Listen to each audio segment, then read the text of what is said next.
maritime infrastructure that solidifies Egypt's role as a vital global transit hub.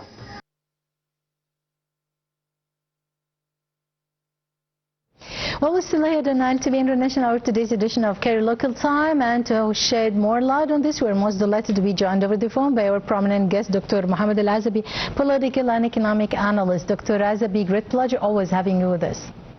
Thank you very much. So the closing and blockade of the Strait of Hormuz, which actually had great repercussions and was like catastrophic on the whole world, not only in the Middle East, but the whole world, highlighted the importance of finding and searching for alternatives, maritime or waterways. And that's why we're talking here about such initiative and such a new collaboration between the Egyptian and the Russian side for shipbuilding and searching for other alternatives. And given the instability in the Strait of Hormuz, how does such pact provides more secure trade alternative for the region? Well, after the beginning of the war between the United States with Israel and Iran, Iran announced that they closed Hormuz Strait, and we saw the catastrophe of the oil prices and oil supplement rate all over the world stopped.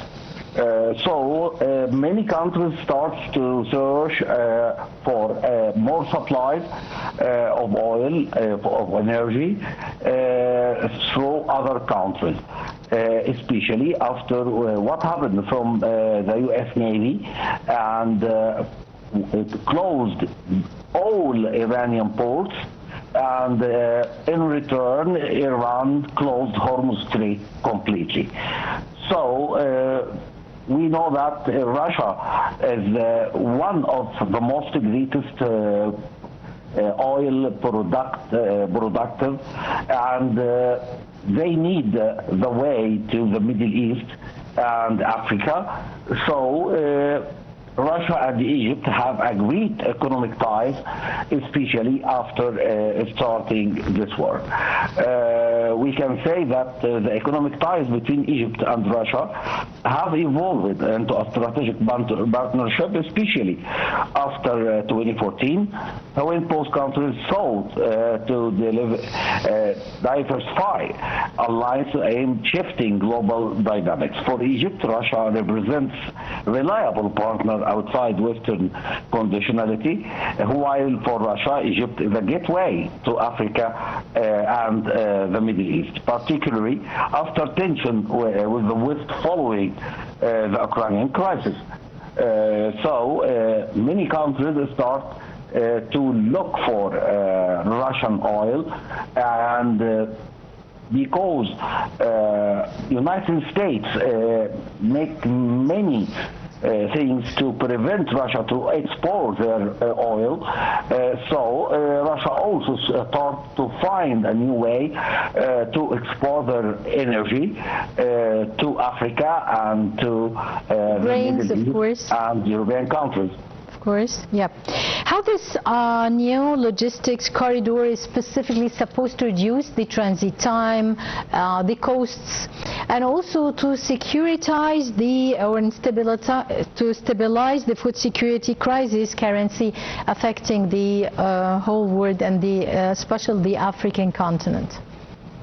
Well, Russia is one of the most important countries for wheat production.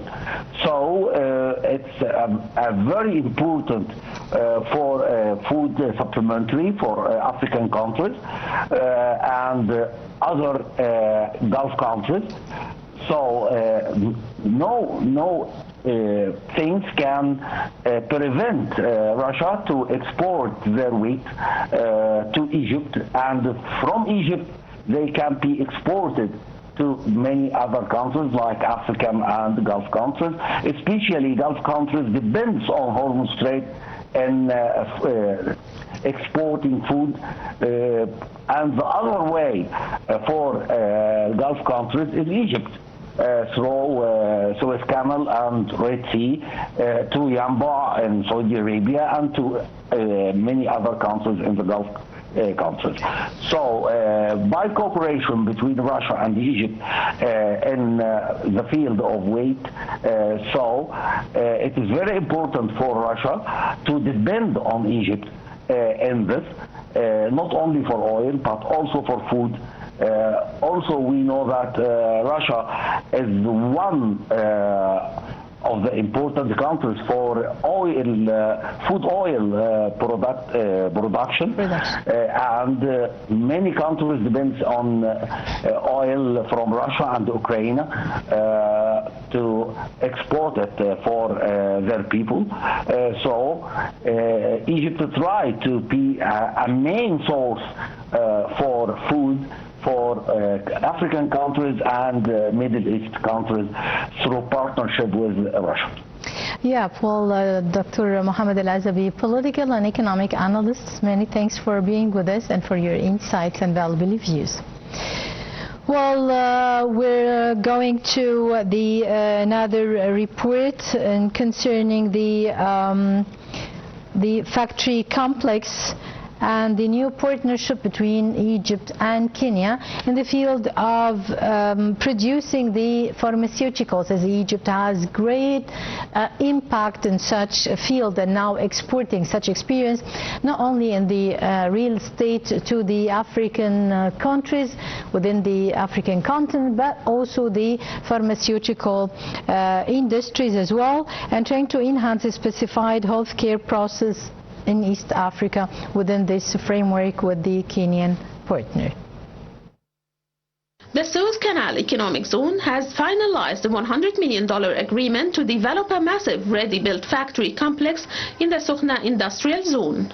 This strategic project is designed to attract an additional $150 million in industrial investment while generating approximately 12,000 direct and indirect jobs for the local workforce. Spanning 500,000 square meters, the complex will be developed in 2 phases, utilizing a turnkey model that allows manufacturers to begin production within just 90 days. The first stage will prioritize critical infrastructure, including 25 megawatts of power capacity, while the second phase will expand into comprehensive logistics, featuring a distribution center and a dedicated digital management hub. Beyond manufacturing, the site will feature an integrated ecosystem, including business hotels,